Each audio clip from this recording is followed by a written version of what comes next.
ABC News. The truth is right in front of you. सच का साथ, हक का विकास, समस्या मेधी, परिष्कार मनदी, सत्यमेव जयते। अस्सलाम वालेकुम, आदाब। मैं मुजाहिद मोहिद्दीन खुदरी। असदुद्दीन की पार्टी AIMIM उत्तर प्रदेश में एक नहीं, दो नहीं, तीन नहीं, 100 सीटों पे चुनाव लड़ने वाली है। ये कहना है Abhisar Sharma, live TV. Source from Abhisar Sharma, live TV. Please watch now. Asaduddin Owaisi की AIMIM उत्तर प्रदेश में एक नहीं, दो नहीं, 30 नहीं, 38 नहीं, 100 सीटों पर चुनाव लड़ने वाली है। जी हां, 100 सीटों पर। दोस्तों, एक ऐसे वक्त जहां 40 सीटों पर उम्मीदवार देने में राजनीतिक दल के पसीने निकल जाते हैं और उन्हें यह नहीं समझ आता कि भाई हम पैसा कहां से लाएं।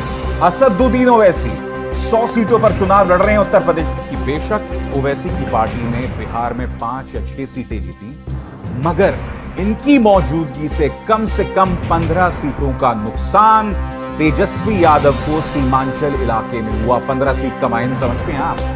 अगर ये सीटें तेजस्वी को मिल जाती तो शायद आज की तारीख में वो मुख्यमंत्री होते। चुनाव लड़ना कोई बहुत आसान बात नहीं है। एक एक सीट के लिए लाखों रुपए लगते हैं। अब क्या यह सवाल नहीं किया जाना चाहिए कि असदुद्दीन ओवैसी जैसी पार्टी जिसका जनाधार हैदराबाद में है, कुछ हद तक महाराष्ट्र में है, कुछ हद तक बिहार में है, उसकी फंडिंग कहां से होगी? क्योंकि यह सवाल मैं बीजेपी के लिए भी उठाता रहा, तो क्या यह सवाल ओवैसी के लिए नहीं उठाया जाना चाहिए? यकीनन ओवैसी की मौजूदगी से किसी और को नहीं बल्कि बीजेपी को ही फायदा होने वाला है। और इसका प्रमाण हमने कहां देखा था? हैदराबाद के स्थानीय चुनावों में। कि क्या भारतीय जनता पार्टी को समझ आ गया है कि अगर उत्तर प्रदेश में हम हिंदू मुस्लिम का तड़का डालेंगे तभी जाकर हमें जीत हासिल होगी? उसे समझने के लिए आपको कुछ घटनाक्रमों पर निगाह डालना पड़ेगा। आपकी स्क्रीन पर यह हैं AIMIM के नेता असदुद्दीन ओवैसी, और आज की जो बड़ी खबर है सियासी, वो आपकी स्क्रीन पर इस वक्त। असदुद्दीन ओवैसी की AIMIM उत्तर प्रदेश में एक नहीं, दो नहीं, 30 नहीं, 38 नहीं, 100 सीटों पर चुनाव लड़ने वाली है। जी हां, 100 सीटों पर। दोस्तों, एक ऐसे वक्त जहां 40 सीटों पर उम्मीदवार देने में राजनीतिक दल के पसीने निकल जाते हैं और उन्हें यह नहीं समझ आता कि भाई हम पैसा कहां से लाएं। असदुद्दीन ओवैसी 100 सीटों पर चुनाव लड़ रहे हैं उत्तर प्रदेश के अंदर। पिछली बार जब उन्होंने चुनाव लड़ा था तो सिर्फ 38 सीटों पर चुनाव लड़ा था, मगर मैं आपको बताता हूं उन 38 सीटों की वजह से क्या हुआ था। उस वजह से, क्योंकि मैं उस वक्त जमीन पर था, मैं नहीं भूला हूं कि AIMIM के जो कार्यकर्ता थे वो मोटरसाइकिल्स पर घूमते थे, नारे तकबीर, अल्लाह अकबर के नारे लगाते थे, और फिर इन्हीं नारों का इस्तेमाल करके भारतीय जनता पार्टी ने चुनावों के अंदर हिंदू मुस्लिम का तड़का डाला। और नतीजा आपके सामने है।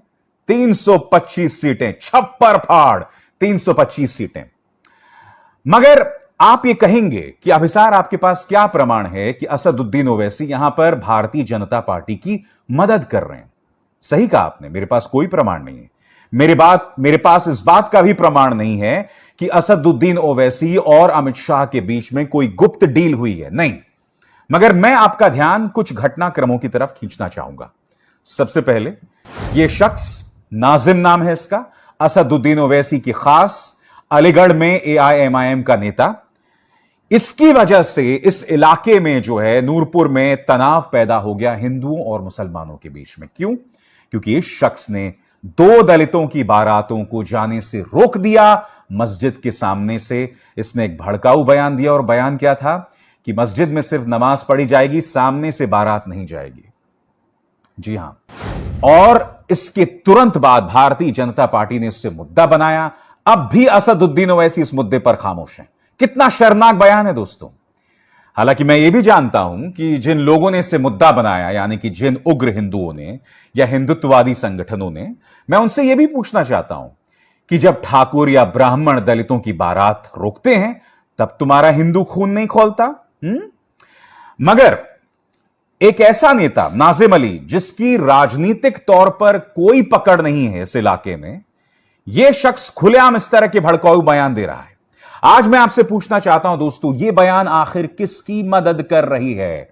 किस पॉलिटिकल पार्टी की मदद करेगी अगर हिंदू मुस्लिम की सियासत होगी? अब आप कल्पना कीजिए 100 सीटों पर असदुद्दीन ओवैसी अगर 100 मुसलमानों को टिकट देते हैं और समानांतर तौर पर मायावती अगर 100 मुसलमानों और 100 यादवों को टिकट देती है, तो इसमें फायदा और नुकसान किसका होगा? भारतीय जनता पार्टी को एक बार फिर मौका मिल जाएगा हिंदू मुस्लिम सियासत करने का, और फिर पूरा चुनाव किस दिशा में जाएगा वो आप जानते हैं। असदुद्दीन ओवैसी के बारे में आपको समझना पड़ेगा दोस्तों कि बेशक ओवैसी की पार्टी ने बिहार में 5 या 6 सीटें जीती, मगर इनकी मौजूदगी से कम 15 सीटों का नुकसान तेजस्वी यादव को सीमांचल इलाके में हुआ। 15 सीट का मायने समझते हैं आप? अगर ये सीटें तेजस्वी को मिल जाती तो शायद आज की तारीख में वो मुख्यमंत्री होते। और मैं जानता हूं आप पलट के मुझसे क्या कहेंगे, क्या ओवैसी को सियासत करने का अधिकार नहीं है? बिल्कुल है। उल्टा मैंने अपने एक शो में कहा था कि आत्ममंथन करना पड़ेगा कांग्रेस और तेजस्वी यादव को कि आखिर वहां का जो मुसलमान है, मुस्लिम बाहुल इलाके का जो मुसलमान है, वो ओवैसी में विश्वास क्यों जतला रहा है? क्योंकि वो जानता है कि ओवैसी तो सरकार बनाने नहीं वाले, फिर भी वो उन्हें क्यों वोट दे रहा है। मगर यहां मुद्दा कुछ और ही है दोस्तों। मुद्दा यहां पर यह दिखाई दे रहा है कि ओवैसी के इस प्रवेश से, और अगर आने वाले दिनों में उनकी सियासत उग्र होती है, उनके नेताओं के भड़काऊ बयान होते हैं, तो फिर माहौल कितना गंदा हो जाएगा राजनीतिक तौर पर, उसकी आप और हम कल्पना भी नहीं कर सकते। ऊपर से मीडिया लगातार तड़का डाल रहा है। मैं आपको बता दूं, पश्चिम बंगाल के अंदर भी ओवैसी ने प्रवेश करने की कोशिश की थी, मगर ममता बनर्जी ने उनके प्रवेश से पहले ही उनके जो पार्टी के दिग्गज नेता थे उन्हें टीएमसी में शामिल कर लिया। तो ओवैसी का मुकाबला पश्चिम बंगाल में ममता बनर्जी जैसे दिग्गज राजनेता के साथ था। अब सवाल यहां पर यह है कि ओवैसी 100 सीटों पर तो चुनाव लड़ेंगे, मगर क्या वो अखिलेश के मोर्चे में शामिल होंगे या मायावती के मोर्चे में शामिल होंगे या फिर अकेले चुनाव लड़ेंगे? और सबसे बड़ा प्रश्न जिसका मैंने इशारा कार्यक्रम की शुरुआत में किया था, चुनाव लड़ना कोई बहुत आसान बात नहीं है। एक एक सीट के लिए लाखों रुपए लगते हैं। अब क्या यह सवाल नहीं किया जाना चाहिए कि असदुद्दीन ओवैसी जैसी पार्टी जिसका जनाधार हैदराबाद में है, कुछ हद तक महाराष्ट्र में है, कुछ हद तक बिहार में है, उसकी फंडिंग कहां से हो रही है? क्योंकि यह सवाल मैं बीजेपी के लिए भी उठाता रहा हूं, तो क्या यह सवाल ओवैसी के लिए नहीं उठाया जाना चाहिए? और उससे भी बड़ा प्रश्न भारतीय जनता पार्टी ने इस देश की राजनीतिक दलों को गुप्त इलेक्टोरल बॉन्ड्स का, यानी कि गुप्त चुनावी चंदे का एक पुरस्कार दिया था। जब स्वर्गीय अरुण जेटली जो हैं अपने बजट में इलेक्टोरल बॉन्ड्स का प्रावधान लेके आए थे, जिसमें आप गुप्त चंदा दे सकते हैं राजनीतिक दलों को, तो आप और हम कभी नहीं जान पाएंगे कि असदुद्दीन ओवैसी को दरअसल राजनीतिक चंदा कहां से मिला है। खैर, जैसे मैंने कहा, एक लोकतंत्र के अंदर हर शख्स को चुनाव लड़ने का अधिकार है, और वही अधिकार असदुद्दीन ओवैसी को भी है। मगर आज जो मैं आपसे बात कर रहा हूं वो मैं राजनीति की बात कर रहा हूं। यकीनन ओवैसी की मौजूदगी से किसी और को नहीं बल्कि बीजेपी को ही फायदा होने वाला है, और इसका प्रमाण हमने कहां देखा था? हैदराबाद के स्थानीय चुनावों में। जी हां, हैदराबाद के स्थानीय चुनाव थे, और आप जानते हैं बीजेपी ने शानदार प्रदर्शन किया था, और उस पूरे चुनाव में उन्होंने लगातार ओवैसी को ही टारगेट किया था, और नतीजा यह हुआ कि बीजेपी जो है वो दूसरी बड़ी पार्टी बनकर वहां पर उभरी थी। यानी कि ओवैसी का इस्तेमाल जो है वो किया गया था राजनीतिक जीत के लिए, और अब ऐसा लग रहा है कि यहां पर भी कुछ ऐसा। अभी आपने देखा अभिशार शर्मा, दो जो जाने माने सहाफ़ी हैं हिंदुस्तान के, बड़े अच्छे सहाफ़ी हैं माशाल्लाह, लेकिन जहाँ तक मेरा अंदाज़ा है इस मामले में वो थोड़ा सा गलत पिटिशन करे, as far as I know that. क्योंकि ये बात सही है कि हिंदुस्तान में वोट अल्लाह के नाम पे मांगा जाता है। सके अल्लाह के नाम पे कुछ दे दे बाबा, सब भिखारी मांगते हैं। और जय श्री राम के नाम पे वोट मांगा जाता है। ना डेवलपमेंट, ना एजुकेशन, ना हेल्थ, यहाँ का सिस्टम एकदम अलग है। और रही बात असद भाई को समझना, मुश्किल ही नहीं, नामुमकिन है। अभिषेक शर्मा, आप इसमें गलत हैं। मैं एक बात आपको वाजे कर दूं, यूपी में भले ही 100 सीट पे कॉन्टेस्ट कर रहे हैं असद भाई, शायद इंशाअल्लाह ताला 100 पे भी कामयाबी मिलेंगी, लेकिन वो 7 किसका देंगे पता है आपको? बहुत राज की बात है, बहुत राज की बात है। मुझे गैब का इल्म तो नहीं है, it's my prediction, I might be wrong. वो 7 देंगे अखिलेश यादव का। आप खुद देखेंगे इलेक्शन के बाद वो किसका साथ देंगे। मैं पहले भी कहा था कि असद भाई को समझना मुश्किल नहीं, नामुमकिन है।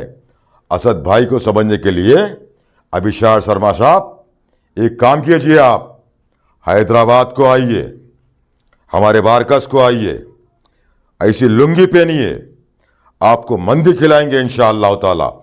उसके बाद धीरे धीरे धीरे धीरे आप असद भाई को समझने की कोशिश करेंगे।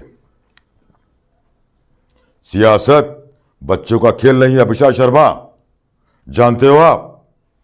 भले ही आप एक सहाफ़ी हैं, you are a great most senior journalist, indeed, there is no doubt at all, but politics is entirely different. You have to think out of the box,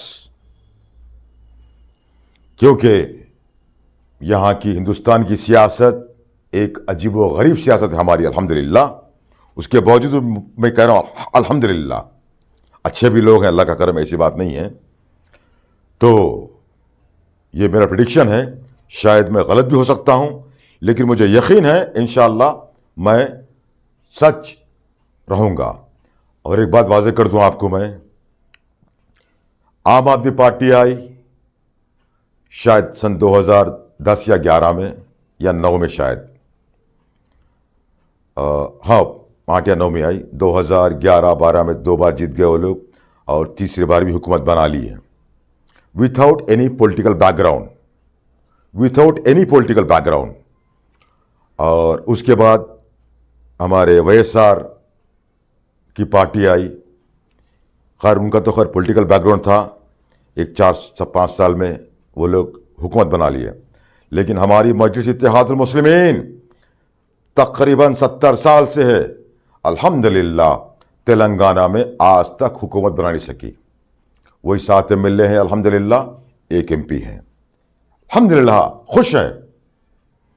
हमारे बैरिस्टर असद नबी साहब खुश है, क्योंकि वो हिंदुस्तान को डेवलप करने के बारे में सोच रहे हैं।